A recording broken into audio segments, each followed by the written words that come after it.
Assalamualaikum warahmatullahi wabarakatuh. Pada kesempatan ini saya akan membahas mengenai pengelolaan sediaan farmasi, alat kesehatan dan bahan medis habis pakai. Materi kali ini adalah lanjutan dari materi yang kemarin. Kemarin kita sudah membahas kegiatan pengelolaan sediaan farmasi, alat kesehatan dan bahan medis habis pakai sampai kegiatan kelima, yaitu penyimpanan. Nah, langsung saja untuk kegiatan yang keenam adalah pendistribusian.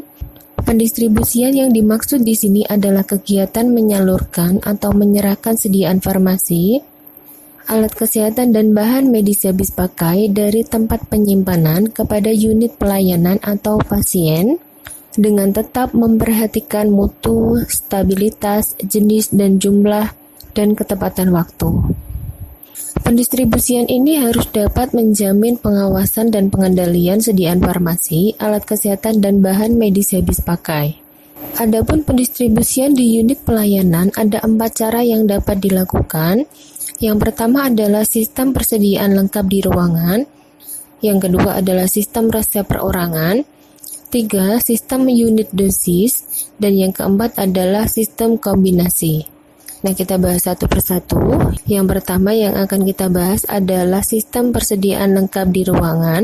Sistem persediaan lengkap di ruangan maksudnya adalah sediaan farmasi, alat kesehatan dan bahan medis habis pakai disimpan di ruangan rawat dengan jenis dan jumlah yang sesuai dan disiapkan serta dikelola oleh instalasi farmasi.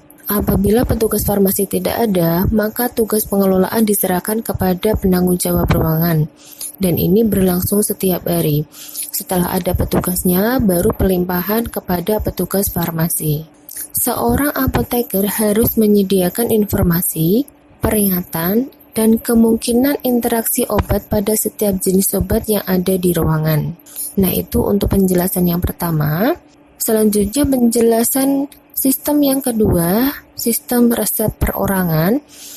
Sistem resep perorangan yaitu di mana pendistribusian dilakukan berdasarkan resep perorangan atau pasien rawat jalan dan rawat inap yang dilakukan melalui instalasi farmasi. Jadi apabila ada pasien rawat jalan atau rawat inap, maka pendistribusiannya langsung dilakukan melalui instalasi farmasi. Itu untuk penjelasan yang sistem kedua, yaitu sistem resep perorangan. Jadi beda dengan sistem yang pertama. Kalau sistem yang pertama itu dilimpahkan ke ruangan, sedangkan untuk sistem resep perorangan ini langsung ditangani melalui instalasi farmasi. Berikutnya, sistem yang ketiga, yaitu sistem unit dosis. Pendistribusian sistem ini dilakukan untuk pasien rawat inap dengan memberikan obat kepada pasien dengan 1 kali dosis per pasien, baik itu dengan dosis tunggal atau ganda. Jadi ketika ada pasien rawat inap, biasanya itu obatnya diberikan pada waktu tertentu. Yang keempat yaitu sistem kombinasi. Dilakukan pada pasien rawat inap dengan menggunakan kombinasi antara sistem ruangan, sistem resep perorangan, dan sistem unit dosis. Sistem distribusi dirancang atas dasar kemudahan untuk dijangkau oleh pasien dengan mempertimbangkan efisiensi dan efektivitas sumber daya yang ada.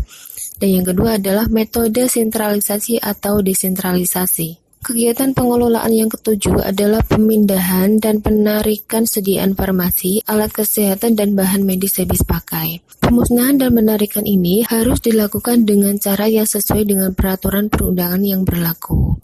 Penarikan sediaan farmasi, alat kesehatan, dan bahan medis habis pakai yang tidak sesuai dengan undang-undang ini dilakukan oleh pemilik izin edar berdasarkan perintah Badan POM.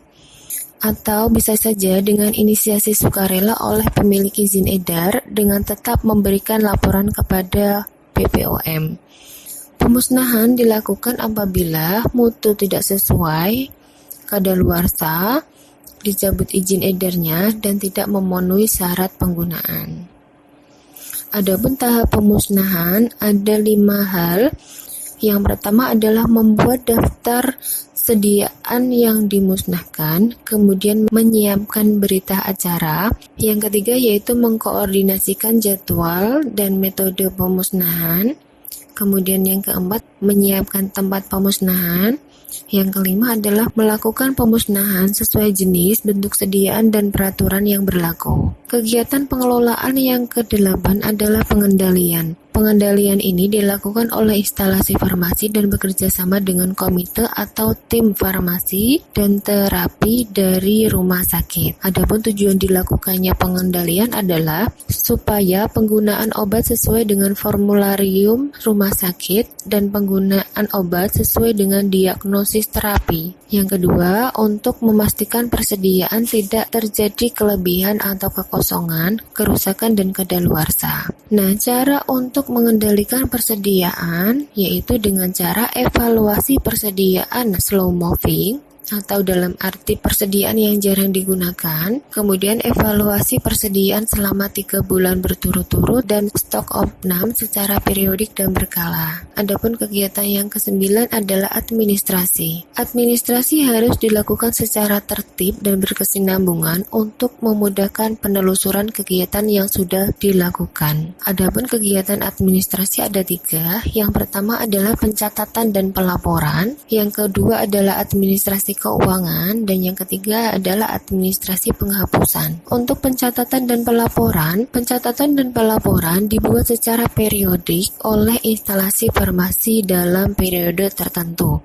Adapun tujuan dilakukannya pencatatan adalah untuk persyaratan Kementerian Kesehatan atau BPOM, dasar akreditasi rumah sakit, dasar audit rumah sakit, dan dokumentasi farmasi. Sedangkan pelaporan sendiri dilakukan sebagai komunikasi antara level manajemen dan penyiapan laporan tahunan, itu untuk pencatatan dan pelaporan. Sedangkan untuk administrasi keuangan itu merupakan kegiatan pengaturan anggaran semua kegiatan kefarmasian yang ada di rumah sakit, yaitu dari semua anggaran itu masuknya dalam administrasi keuangan. Untuk yang ketiga adalah administrasi penghapusan, merupakan penyelesaian sediaan farmasi, alat kesehatan, dan bahan medis habis pakai yang tidak terpakai sesuai dengan prosedur. Jadi, untuk penghapusan ini dilakukan pada sediaan farmasi, alat kesehatan, bahan medis habis pakai yang sudah tidak terpakai lagi. Pelaksanaannya harus sesuai dengan prosedur.